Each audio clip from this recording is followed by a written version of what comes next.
micro-organisme ou microbe est un organisme vivant invisible à l'œil nu. Il ne peut être observé qu'à l'aide d'un microscope. Les micro-organismes peuvent être des bactéries, des virus, des champignons microscopiques ou encore des protistes, qui sont des animaux unicellulaires microscopiques. Les micro-organismes sont présents dans tous les milieux, l'air, le sol et l'eau. Ils se retrouvent également sur notre corps et nos muqueuses. Les muqueuses sont des tissus qui sont à la frontière entre le milieu extérieur et le milieu intérieur, comme au niveau de la bouche, du tube digestif ou des voies génitales. Des micro-organismes sont essentiels à la fabrication de plusieurs aliments que nous consommons régulièrement, comme par exemple le fromage ou encore le yaourt.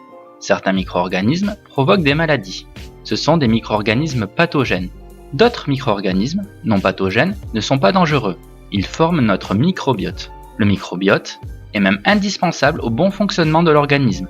Il empêche, par exemple, les autres micro-organismes pathogènes de proliférer. Notre microbiote est présent au niveau de notre peau et de nos muqueuses. Le microbiote intestinal aide par exemple au bon fonctionnement de l'appareil digestif et au maintien de la bonne santé de notre organisme.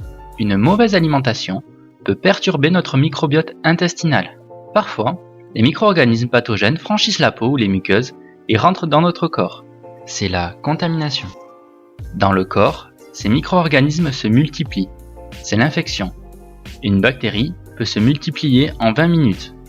Si cette multiplication n'est pas limitée, une bactérie peut donner plusieurs milliards de bactéries en une seule journée.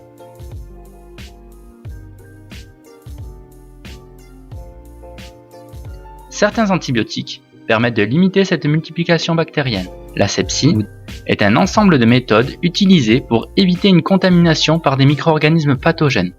Par exemple, le lavage des mains est une mesure d'asepsie. Cela permet de détruire les micro-organismes pathogènes avant qu'ils ne pénètrent dans notre corps. Durant une opération médicale, des objets stériles ou à usage unique sont utilisés pour éviter les contaminations. Après la contamination, l'antisepsie est un ensemble de méthodes permettant d'éliminer les micro-organismes et de limiter leur multiplication. Sur une plaie par exemple, des produits antiseptiques sont très efficaces contre l'infection. Si on récapitule, les micro-organismes sont partout. Certains sont bénéfiques, comme le microbiote, présent sur la peau et les muqueuses. D'autres sont pathogènes. Ils peuvent nous contaminer et nous infecter, ce qui provoque des maladies.